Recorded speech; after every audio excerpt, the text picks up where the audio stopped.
Okay, we are live. Kamusta? How are you guys? It's Mentor on Mentor. Kamusta po kayong lahat? My name is Lexus de la Cruz and I'll be moderating this webcast uh, this afternoon. So I think last time umaga yata tayo, no? Ayan. So you can comment kung saan niyo po pinapanood yung ating webcast or yung ating live for today. Comment kung saan niyo po pinapanood so we can greet you. And if you have any questions, you can participate in our conversation. All right. So if you want to learn more then as well, you can follow our mentors. Yung mga, lalo na yung guest mentor natin for this afternoon. So ang topic natin is all about pivoting your business online, how to adapt and transition. So marami tayong matutunan. Ako for sure, ma-apply ko yung mga pag-uusapan natin or pag-uusapan ng ating mga mentors sa aking social media channels. So without further ado, let me introduce to you our resident mentor. Yun na ba ang tawag natin doon? Resident mentor. He is a top-ranked speaker, executive coach, and corporate educator. Please welcome Mr. Boris Joaquin.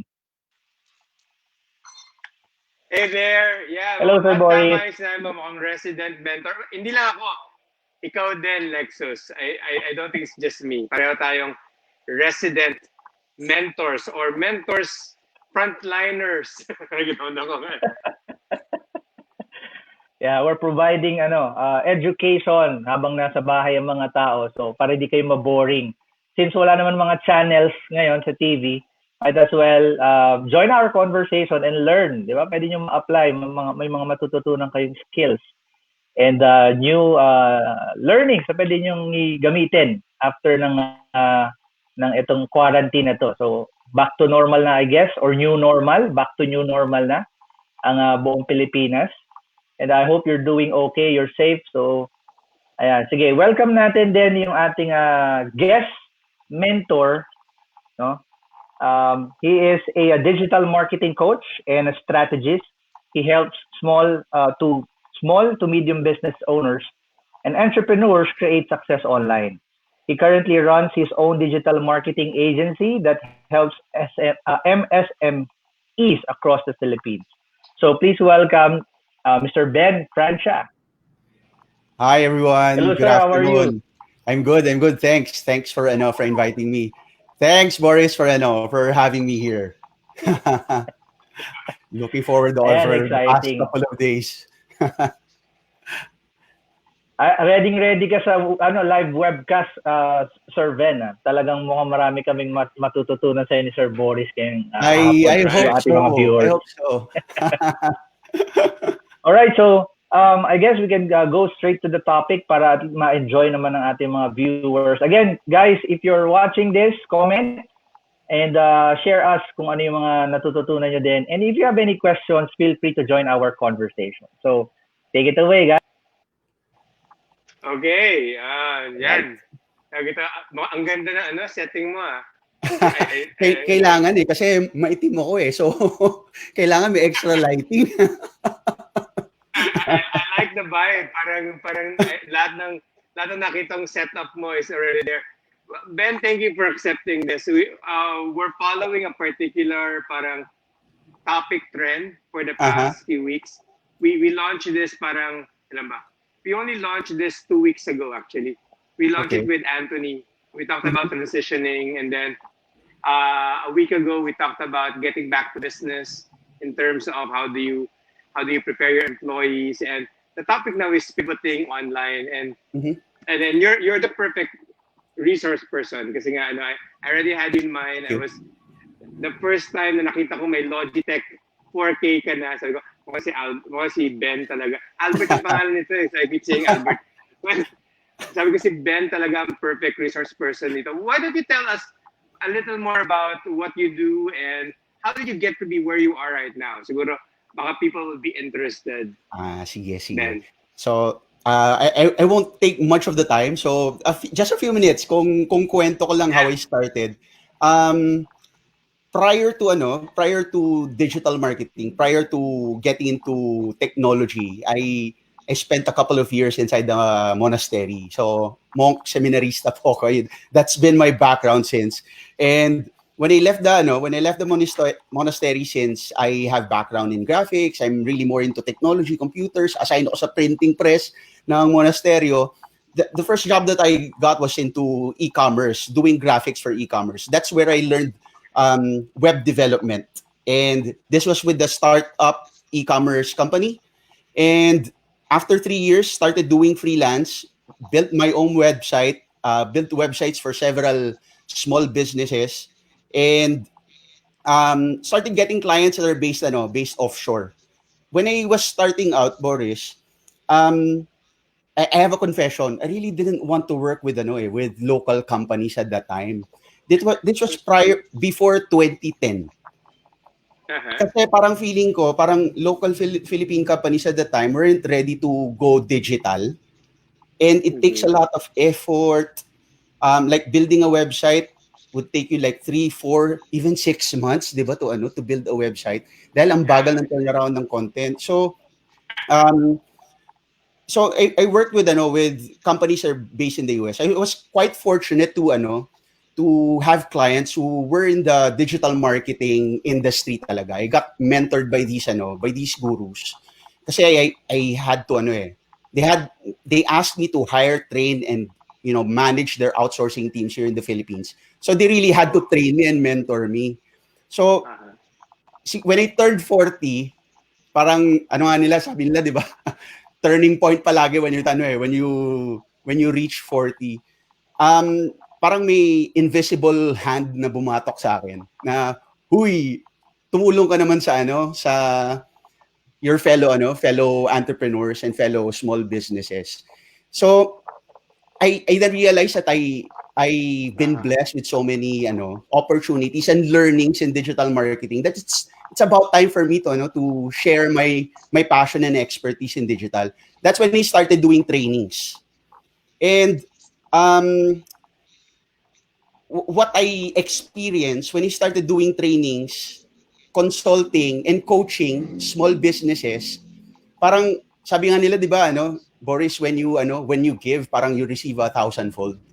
So that's when opportunities started pouring in, and was able to grow my small agency. It's not a big agency, but I'm quite fortunate to be to be supported by digital natives who are really good in digital marketing and have been trained by me also.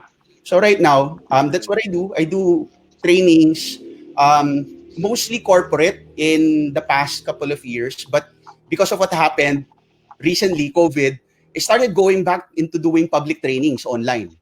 Recently launched my online training program also, and I still continue to serve my clients, both small businesses and bigger brands. Yun. So sorry, medyo napahaba ang kwento pero that's all right. That's my background. That's what I've been doing. No, it's good. It's good. I just want our audience to get to know you better because I do, but they don't. Some of them may not. Kasi guys, this is your opportunity to actually throw in your questions sa comment thread, whether sa page ko or sa page ng Salt and Light. Parang free consultation na to. Yes. Kasi pag nalaman nyo kanong rate ni Ben, mahuhulog kayo sa kinaupuan nyo ngayon. So, might as well take advantage of this. Parang ask him the things that you want to ask, whether it's about digitalizing, nabubulol ako, digitalizing your business operations, or how do you even begin. Ang topic natin, Ben, is pivoting online, and you probably heard the word pivot, and yep. I like the lean startup model. That's where it came from, right?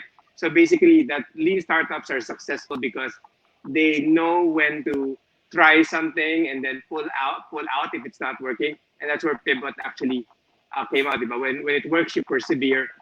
When it doesn't, you pivot, you revise, and then you launch it again and you try it. And that's how a lot of this so-called parang venture capital companies and startups even grew, because they keep on following the same strategy that the bigger companies are actually learning. So why don't we start there? Parang a lot of companies now are pivoting. Everybody's trying to go online. Ano yung una mong thoughts about that? About parang what's the first thing that came to your mind? The first thing that came into my mind, especially when I experienced a lot of influx of of inquiries and clients during this time asking me, Ben, can you help us put up my website? Ben, can you do you have an e-commerce platform that we can start using right away? Parang the first thing that came into my mind was, dati sabi nyo hindi nyo kailangan, ngayon bigla nyo kailangan. Okay? Okay. Before kasi, I would say prior to COVID, the need wasn't that extreme because there are other options eh. Pero people fail to realize na you get more value if you take advantage of online channels. So ngayon parang walang choice eh. Offline isn't available. So the only choice that is available right now is to get online. Okay? Siguro one thing that I can say about that that kind of pivot is that it's not really all about adapting the technology eh. Kasi my experience working with small businesses, one major reason why they're having a hard time getting into digital is because they're kumbaga technophobic, parang high-tech yan, I'm not a techie person. But the reality is digital marketing is like, I would say 10% technology. That's my opinion. The remaining 90% is still all about building relationships eh. Yeah. Diba? So as you can see, parang people who are getting online right now, there's nothing new to the technology that you're using. It's still websites, e-commerce, social media. Diba? Even the chatbots, AI, those technologies have been there for like a few years already. Eh. Websites, e-commerce, more than a decade. So what really changed is how consumers are kumbaga communicating and kumbaga connecting with brands and businesses. So it's really the connection. So more than the adoption of the technology, it's really the change in the mindset, how we connect and build relationships online. I like what you said. I like what you said, that digital marketing is 90% relationships and 10% technology. I think we're overreacting dun sa we need to take advantage about technology, online presence, because offline is gone, and parang the crisis, well, totoo naman that the crisis forced us into becoming digital in so many ways. Pero I agree with you. Parang my opinion is, parang hindi mo kailangan magmadali. Parang you don't really have to like biglang in a snap, biglang may website ka na kagad. Or for example, if your goal is to sell, begin with something simple like your Facebook or your social media, and then build onto that, and then jump into e-commerce kapag ready ka na. That's always been my thought, and that's how I've been attacking the situation as well. Kasi parang feeling ko, pag pinagsabay-sabay ko rin naman siya, ang gastos bigla, di ba? Oh, yeah. And I don't want to spend something na ako hindi ko rin alam how to use, di ba? Yeah.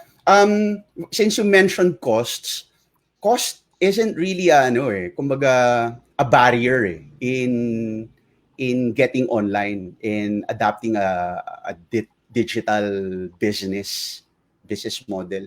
Kasi daming options out there that would allow you to really connect with your audience and with your customers for free. Well, this tool that we're using right now, for example, StreamYard, there is a paid version that allows you to remove the branding, but there is a free version that pretty much allows you to do most of the things that we are doing right now in this tool, diba? Exactly. Yeah. And I know it's interesting that a lot of people parang they want to adapt or engage. Gusto ko yung sinabi mo about relationships. We had this top discussion before. I think at the very base or at the very core of pivoting to whatever, I think pivoting to being flexible and adjust is we need to understand where our people are, whether whether it's the consumers or your employees, di ba? Parang, kunwari, work from home. Hindi naman porke lahat nag-work from home, parang Microsoft Teams ka na kagad lahat. God knows, ang hirap-hirap ng Microsoft Teams. Lalo sa Mac. Pero, kunwari, or mag-Webex ka na kagad. I just had that awful experience yesterday. Pero, it's hard to do a live, live stream kung parang may tampuhan yung dalawang gadgets, yung app tsaka yung gadget mo na. Pero I felt like companies doesn't have to embrace WebEx or some sophisticated parang mode of collaboration. When, kunwari, I'm just speaking off the cuff, I could be wrong. Parang kung wala namang internet connectivity or internet connection yung mga staff mo, di ba? So what's the use of those fancy collaboration tools kung yung pinaka-basic wala sa kanila, di ba? Mm-hmm. So if you could run your business through Messenger, why not try through Messenger muna? Nakapag-usap pa naman kayo, di ba? Nakapag-share pa naman kayo doon.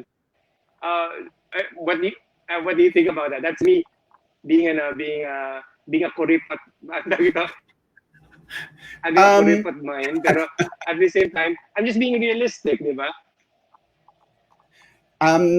Siguro in connection to that point, Boris, I've been getting, let's say, inquiries, not really inquiries. People have been asking me na, Ben, what video camera do you use? What microphone, what audio system do you use? Yung audio mo seems to be very ikaw pala yung camera, no? Pero hindi kayo first one who asked. A couple of people asked me. Well, I haven't bought yet. Just to be I had that feeling actually. So people have been asking me these things. Sabi ko, for what purpose? Saan mo gagamitin yung equipment? Some would say na I'll be using it for corporate webinars. I'll be using it for, let's say, my video blog. Okay. But when I ask them, what exactly do you intend to deliver? What content do you intend to deliver? I'll plan for it. So parang my advice to them was, start with the content first. What's important is for you to connect first, and the means for you to connect with your audience, if you plan to do like content marketing online, is really the content. What value do you intend to offer? So rather than spending on expensive equipment like a DSLR camera that would allow you to stream live, you can start with your mobile phone, whatever is already there. What's important, yung content that you share online, that you provide online. Ayun yung value, what's important, rather than the equipment which is external. Once you have the content solid, and once you're able to pick up the numbers, meaning na-recover ka na from the business, I guess it's the best time for you to consider upgrading and getting better equipment. Yeah. Parang content is king, literally. The platforms are just your foot soldiers. Yeah. Platforms change, technology changes.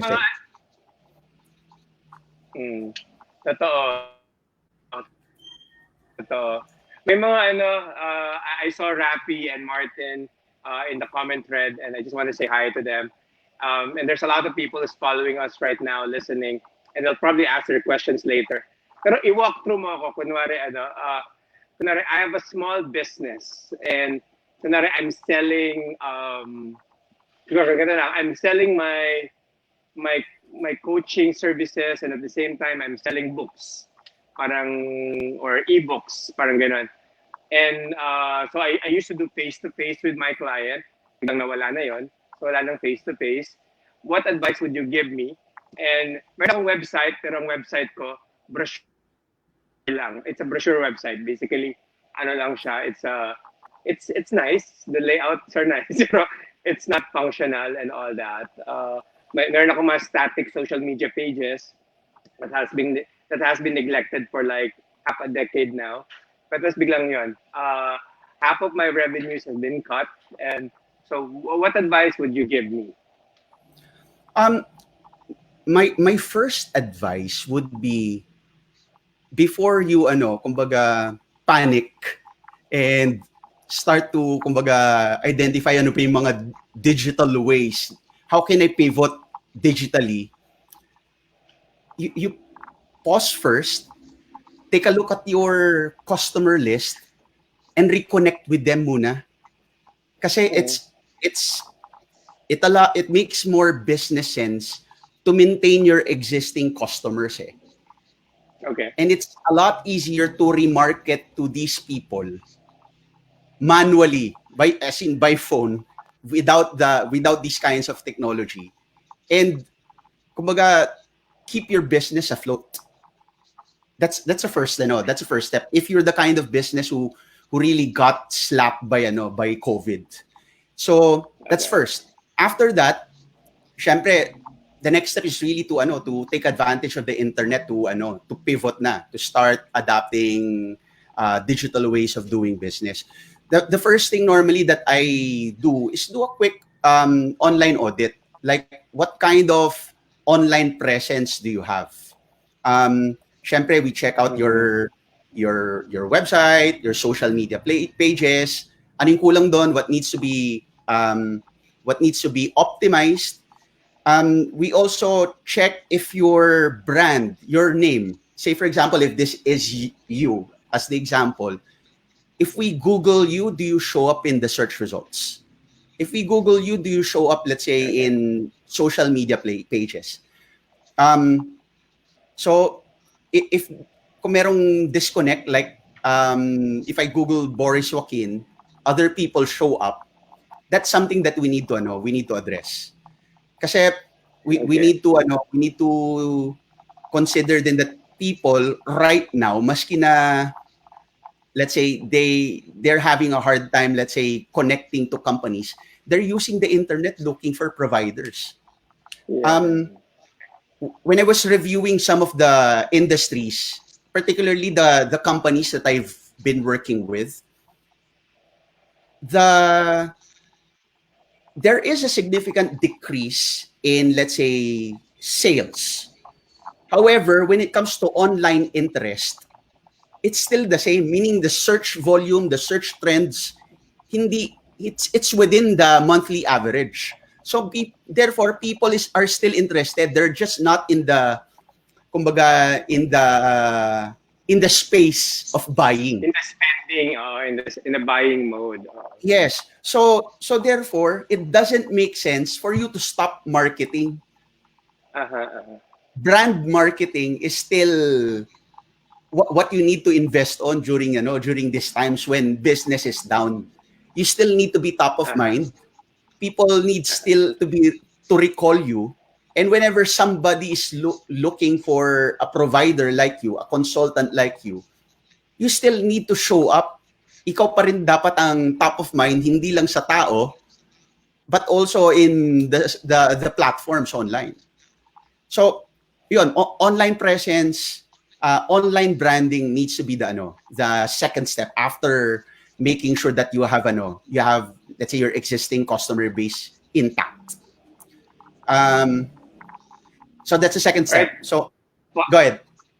Watch ko muna, pero ang ganda ng flow. Meron kang prelude, and we can go back to prelude later because I like that. But I also like what you're saying na yung online audit. Mag-online audit tayo, what do you have? And you're also talking about digital footprints, di ba? Parang ano yung online presence mo, meron ba? So siguro, I just want to cut you there and ask, paano kung wala? Di ba? Parang some of us are parang good enough or parang foresightful enough, may ganun bang word? You have enough foresight to actually invest and create so many digital footprints that maganda yung visibility mo online. Paano kung wala on step number 2, Ben? What do you do? Okay. So, if absolutely wala kang online footprint, you need to act fast and really make yourself visible, make yourself reachable online. There are a few things that you can do if, let's say, budget is a main limitation. You start with the free ones, like creating a Google business listing. A Google business listing. So It's called Google My Business. So parang business listing platform to ni Google. So you don't need a website. You don't even have to pay Google. A lot of small businesses are still not maximizing or even using Google My Business. You just create an account, create your business listing there, put in your photos, add your company description. It's like a mini website. Okay. You can even add, let's say, content on a weekly basis. Parang meron siyang parang Facebook that you can post content. Pero the big difference, well, not really. Parang you can post updates. Short updates. Okay, so let's say, for example, you have a promo that's ongoing. Father's Day is upcoming. You wanna post a Father's Day promo. Or let's say you have a webinar. You can post it there. Pero ang difference on every week, nawawala siya. So may 1 week expiration ng content. So you just need to make sure that you post on a weekly basis.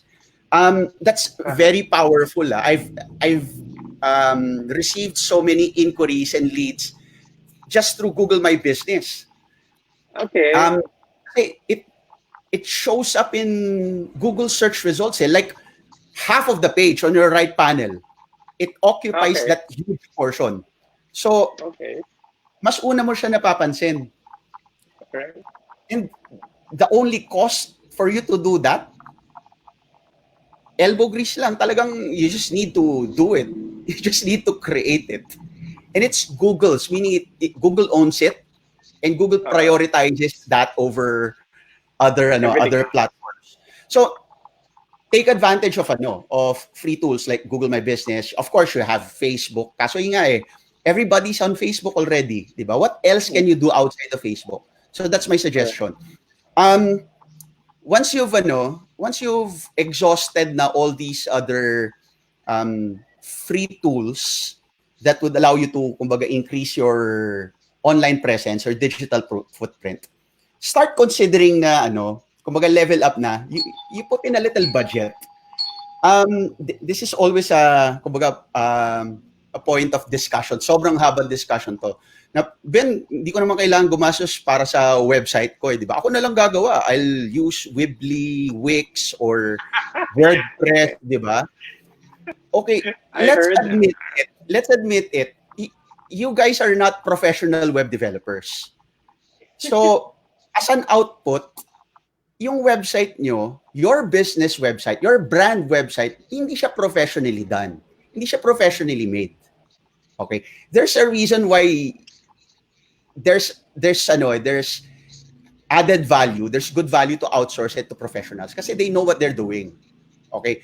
You can pwede na naman pag-aralan, di ba? Pero guys, you need to focus on running the business di ba? Yeah. You let the professionals handle that. Ang isa ring point of argument ko dyan in spending on a website versus getting something for free, if you opted for a free website, people sees it and people kumbaga feel it na nagtitipid ka. And it doesn't send a good impression. It's like you not treating your business seriously. So if you don't treat your business seriously, how would you expect your customers to treat you seriously as well? Diba? It doesn't really cost a lot to build a website if you know where to find the right resources. Yun. That's true. So, ano yung third step, Ben? Okay. So third step, audit, presence. Yeah. So, you do your audit, you create an online presence, then bago tayo umatake, 'di ba? Yung iba diyan nagmamadali. No, we need to generate sales. We need to do marketing, spend on Google advertising. Okay. Before you do that, pause for a while and make sure that you have a plan in place. Do a basic digital marketing plan.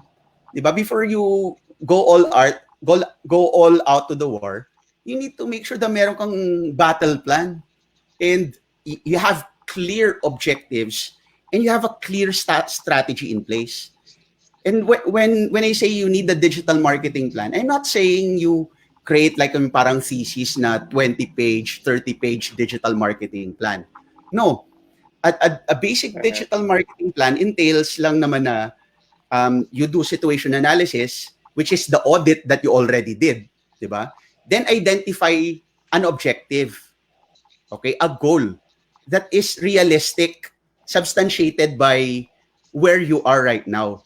So, hindi pwedeng, let's say, gusto ko, 100,000 visitors kagad sa website ko when you're starting from, from zero. Okay, so, create that basic, digital marketing plan, come up with a basic strategy, consult people like us, kasi, seriously, we're giving out these content for free. What's really keeping people from taking action is just procrastination. Eh. A lot of people are really just not taking action. So anyway, so that's the third step. Create a basic plan. And a basic plan has your baselining, your situation analysis, having some goals in place, a strategy, okay, a proven strategy that's really, kumbaga, that could work really for your business, and an action plan. Kumbaga, meron ka ng calendar, and probably come up with, with a basic 3-month muna, since this is a pivot, for you just to try it out. Then after the 3rd month, you do the next quarter, then the next quarter. Then by the end of the year, you plan for 2021. Galing. So parang lang din, we take it slowly, one step at a time. Dahan-dahan lang din, and then just evaluate. It's the same parang true if it's internal, Ben. So it's not really selling something externally, but you just have an operations, parang BPO or parang just to get all your employees who's now working remotely intact. Could we follow the same steps, or may detour ng konti somewhere na is more internal than external? Feeling ko nga baka mas mahirap pa yung internal eh. kasi syempre, kasi for internal, syempre iba-iba yung size ng company. Syempre the bigger the organization, the harder it is to pivot. Let me tell you na lang what we did internally. How we adapted to this to these changes. So buti na lang kami we're open to this kind of setup, like working from home.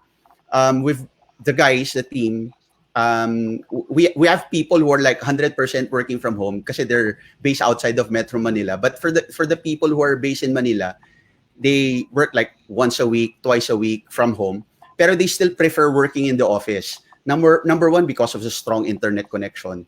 Number two, because of the free aircon. Diba? So, sa bahay, init, diba? So, what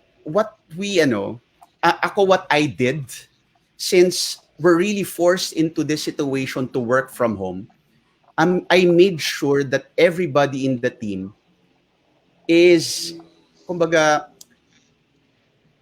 not just capable, but they're comfortable working from home. Like the equipment sa bahay, sa opisina, pinadala ko sa bahay, sa mga bahay nila. Then, syempre, I had to, partly I had to subsidize internet connectivity. Sabi ko, hindi naman ako gumagastos. Pinaputol ko muna temporarily yung some of my expenses in the office. Then I had to realign some of my expenses sa individual members of the team. Then I tried to emulate some of the things that we really love doing in the office that we can't do because of the current situation. So one thing that we are used to doing is, let's say, going out on team lunches.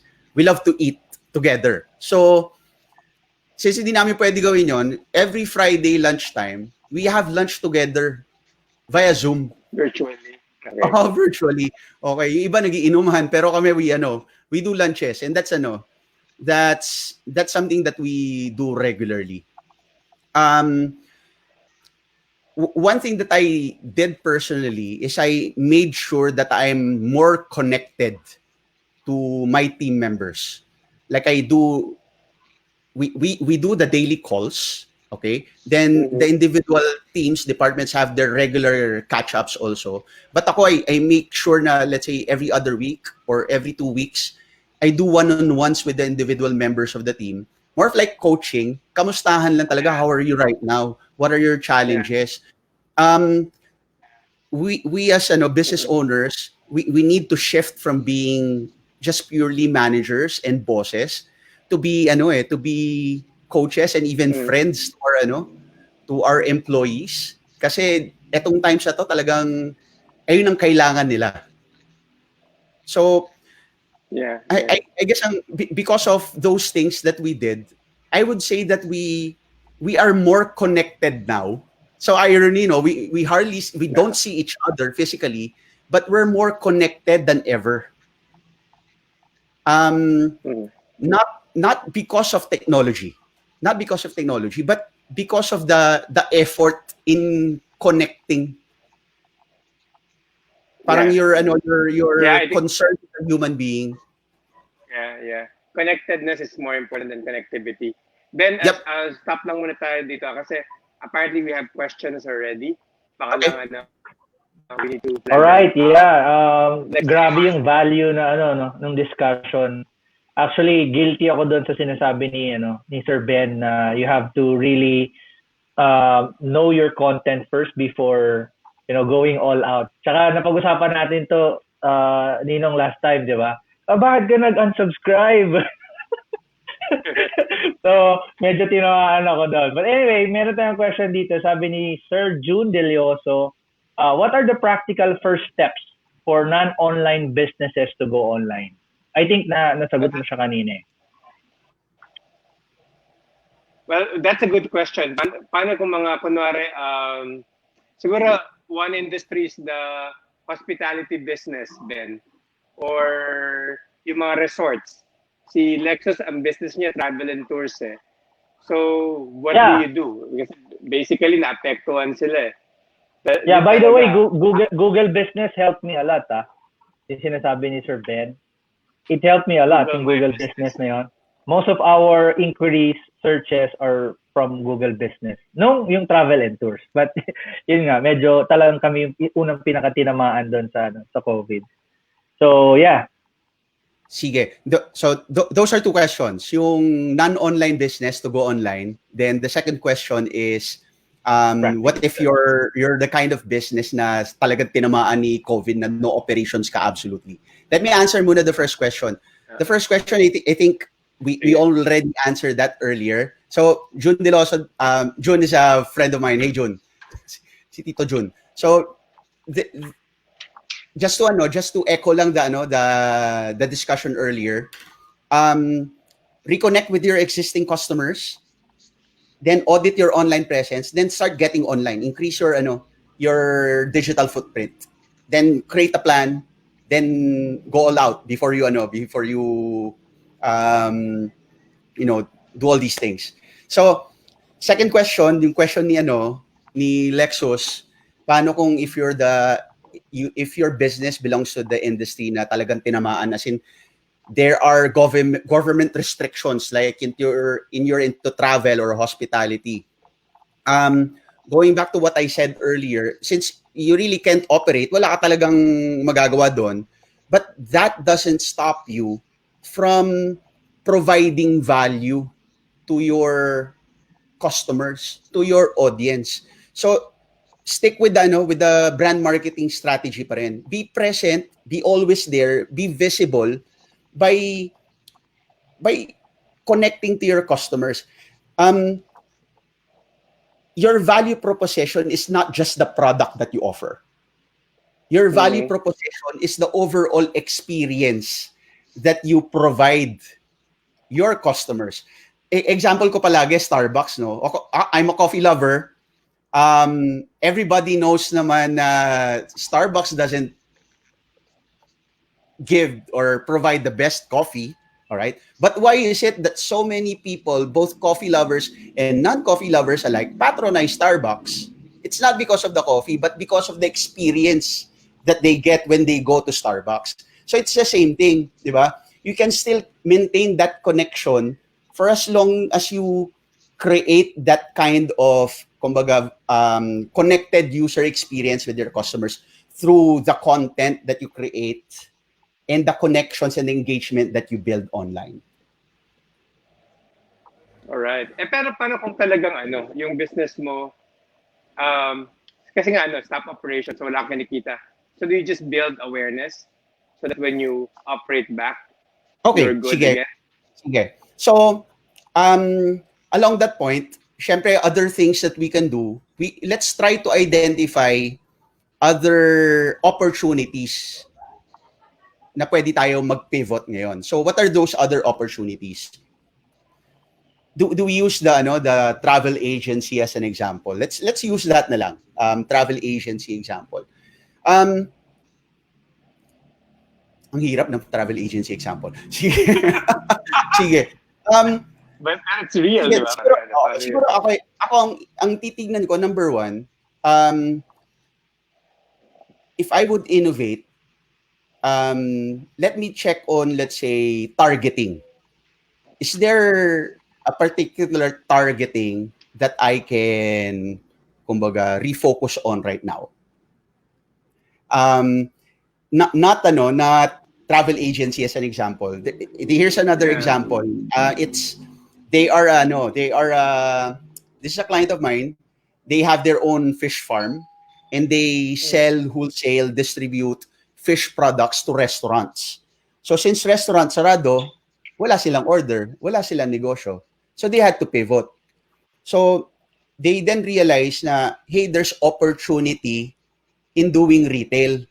At first, they don't want to do that kasi it's going to be, they're not built. The business wasn't built for that. Okay? They are a wholesale distributor business.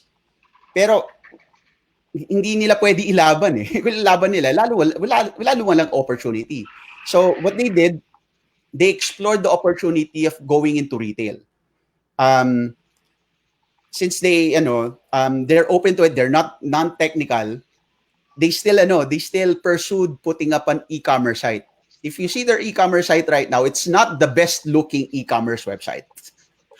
Okay? But when they saw the sales that they're generating through retail, it's quite substantial. So, ayun siguro, that's one tip that I can give. See if there are opportunities for let's say customer targeting. Baka meron eh. So targeting and then alternative business units, so to speak. So kung close na yung rooms, magbenta ka ng bake shop goodies, for example. Yeah. Or parang if that's Lexus, do we still have other questions there? Yes. Sabi ni Coach, nag-ask si Coach AJ De La Fuente, is it still imperative to have a website when most of clients go to social media for reference? Or is it added value to your business? Sige, that's a good question. And gusto ko yung mga ganyan tanong, no? Kasi like what I said, up till now, a lot of businesses, even after COVID happened, hindi pa rin convinced that you need a website. So in marketing, you have your funnel, your marketing funnel, di ba? Iba-iba yung interest level niyan. Iba-iba rin ang motivation. Okay? Your website is for those people who are already interested. Okay? Social media is a place for the above the funnel na audience. Meaning iba ang motivation of people when they are in social media. Social media, yes, it's a good place for you to be visible. Okay? But it's not a good place for you to talk business. Why? When people go to social media, their motivation is social, not business. There's a reason why your connections on Facebook are called friends. They're not called business connections like you have on LinkedIn. Kasi nga, friends ang motivation. When you go to Facebook, you go there to watch people's posts, watch videos, consume content, to post your personal updates. You're not going to social media to buy. If you want to buy, you go to Lazada, you go to Shopee, you go to a marketplace where you want to buy. Okay? So, I guess ang point ko dito, to answer your question, yes, I would say it's still essential. It is actually needed for you to have your own business website. Okay? The sooner you can have it, the better. That's my take on it. Kasi it serves different purposes in terms of engaging your audience online. Yeah, that's a nice answer. Pero ito, siguro follow-up question. So website, paano naman kung pages? Kung Facebook pages? Josh, kung sa internet siguro. Pumaagaw ko How about the pages naman? Ngayon. Okay, same thing. Yes, your Facebook page is for professional and business use as compared to your Facebook profile. But the best way to do it is really to drive traffic from your Facebook page going into your website. So, same thing. When you are communicating with people on Facebook, maski na nasa Facebook page yan, it's still nandun pa rin sa above the funnel. The right ways to drive them to your website where you want to talk to them business. Here's another advantage. It's hard for you to show up in the search results by just having a Facebook page. Having a website, Okay. each page and each blog post on your website is your footprint in the search engines. Okay. On a Facebook page, kahit gaano karami pa ang post mo dyan, the only thing that would get indexed is your Facebook page, just the mainstream. Once in a while, syempre, pwedeng may index ang let's say, some of your videos, okay? Because Google loves videos. But in terms of priority, Google prioritizes content from websites and blogs. Okay. So you won't be able to take advantage of search engine traffic by just having a Facebook page.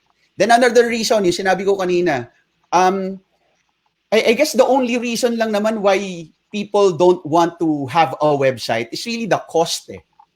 It's not because they don't believe in websites. It's really the cost. Why? Okay. Challenge ko yan. If there's somebody here na who's listening that strongly believes that they don't need a website, that a website is not essential, what if I tell you now that I'll give you a free website? All of a sudden, I'm sure sabihin mo, ay, kailangan ko yan. Or, maski na ako, let's say, for example, you have a pamangkin, di ba, who's studying, let's say, IT or computer science, and approached you, Tito, Tita, can I have this project, I need to build an actual website for a business. Can I build yours? What will you say? I'm sure sasabihin mo, sige, game, di ba? Libre lang kitang Starbucks or libre lang kitang pansine. Biglaan nagbago, kailangan mo bigla. So it's really about the cost. So, wag nyo natipirin. Konti lang naman yan eh. If you can spend like, let's say, 500 pesos eating out, ano naman yung 500 pesos for a website on a monthly basis? Yeah, same thing. All right, very very good points. No, I think I wish we had more time. I think 10 minutes na lang tayo. Lexus, may pahabol pa ba dyan na questions or? Yes.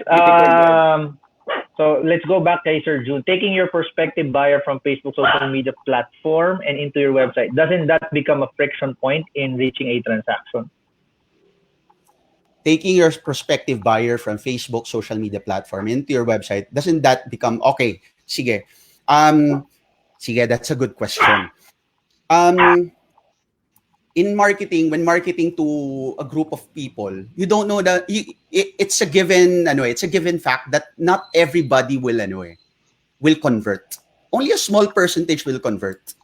So it's true that there's friction there, but I would say that's a necessary friction for you to sift out, to sift through the let's say the lead list or the group of people. Sino talaga yung interested? And who are those ready to purchase from you? Kasi communications in marketing is cost. So if you wanna Yeah. if you wanna alam mo yun, maximize your costs, you'd rather spend your communications on those who are interested. So what you're doing here is not limiting your business opportunity. You're being more targeted in your communications.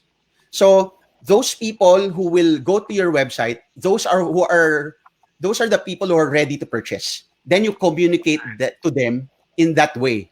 'Di ba? You customize, you personalize your communication kasi interested sila. Those people who did not convert, iwan mo on Facebook. You communicate to them differently in the same way. You nurture the relationship pa with them. Kasi it's not because they're not interested. It's because they're not yet ready to purchase at that time. The fact that they are on your Facebook page, that means they're the right people eh. They connected with you eh. They are interested. Pero they're not ready to buy as of the moment. Sooner or later, if Very you good build point. a good relationship, eventually they will convert and go to your website and buy your products. All right, very very good point. I like it. Ay, grabe. The time runs so fast. We just have 5 more minutes. So I was wondering, I hope you're getting a lot of gems from Ben because I know I am. I'm gonna review. I'm going to have a watch party with this conversation, this webcast, and sulat ko lahat ng mga sinabi niya. But I like the steps, and I hope you took note of that. You do your audit.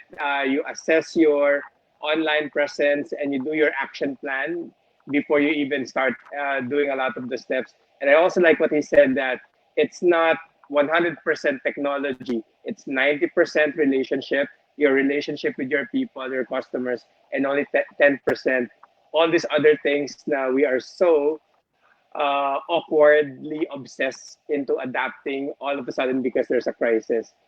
Final words, Ben, anything that you want to say? Or how do they get in touch with you? Or how can they hire you as a consultant? Sige. I'm pretty much everywhere naman. So just Google me, Ben Francia. I'll show up in the search results. But if you want to connect with me on Facebook, our company Facebook page is Francia Digital. So just go to facebook.com/Francia Digital. Incidentally, I'm also going live tonight at 7 p.m. I have a live Ask Me Anything session, Q&A jam at 7 p.m. So it's going to be streamed on my Facebook page. So check it out. It's more well, it's less formal type na wherein I just go online and answer people's questions, and I even play music in the background. So kapag merong mga questions that we failed to answer now, I'm very open to answering it later. If you want to go live with me and ask the questions live, we can do that also. So that's 7 p.m. It's open-ended. Normally, I spend about an hour to an hour and a half. But if there are still questions, I don't mind extending. I love answering people's questions. Siguro one message for everyone. Just do it. Just do it. Wag nyo na isipin. Kasi even if you have a well laid out plan, you'll still commit mistakes eh. Even if you work with me directly, you'll still commit mistakes. Those mistakes that you'll be committing would be valuable lessons for you to get to that point of success. But if you don't start doing it now, nothing will happen. Like take my word for it. I've had that several experience. So just do it. Stop na the analysis paralysis, and after doing it now, tomorrow you're a different business. You're a different person because you did something that you failed to do before. All right. Wow, very good advice. Also, abangan namin yan. So guys, you know that there's a streaming online, there's a live Q&A with Ben mamaya sa kanyang Facebook page. Just follow it, Ben Francia, right? And then you'll catch him tonight. Just ask away. Magandang pagkakataon yun. And I'm sure you would benefit so much just by talking to him or maybe hiring him to do some of the digital needs that you have in your own businesses, whether small, medium, or large enterprises yan. So kaya nga siya pivot, mga kaibigan. You get to try it and then you get to revise it and then you learn from it. Lexus, how are we doing? Yeah, well, just want to thank our viewers, no. Talagang I know nabitin sila. Buti na lang merong 7 p.m. live mamaya si Sir Ben where we can extend this conversation. But sobrang thank you for those valuable insights, Sir Ben. And talagang we will just do it. No, makikita mo pag-eksperimentohan namin yan. And yun, challenge din namin yung mga viewers namin. If you learned a lot from this conversation, you can comment no yung mga natutunan niyo. And then doon naman sa mga manonood ng replay, you can comment replay so alam namin na meron pa rin nanonood ng replay. But ako, I'll definitely watch this on a replay kasi talagang sobrang daming pwede tayong matutunan. So, thank you again, Sir Ben, for your time and see you later. See you. Thank you so much for the opportunity to share. Sir Boris, any last Lexus, word? thank you. Well, I just want to say thank you. This is a wonderful time talaga. It just solidifies the last 2 sessions that we had. Parang if people are afraid to go digital and try it out, they don't have to any further. I think Ben just assured us that it's worth pursuing. You just have to learn as you go. I think valuable encouragement for all of us. Ben, appreciate ko talaga to, and I know it's not the last. I'll still connect with you. We'll probably do some other things na hindi necessarily StreamYard, but I'm excited about that. Guys, thank you for watching Mentor on Mentor. Next week, I think we're doing a Father's Day special. We have a special single father who's going to join us. Lexus and I are going to discuss how we're going to move further with this. Maybe next time, mentor and mentees naman. Let's give advice to other people. That's a possible parang variation of this initiative.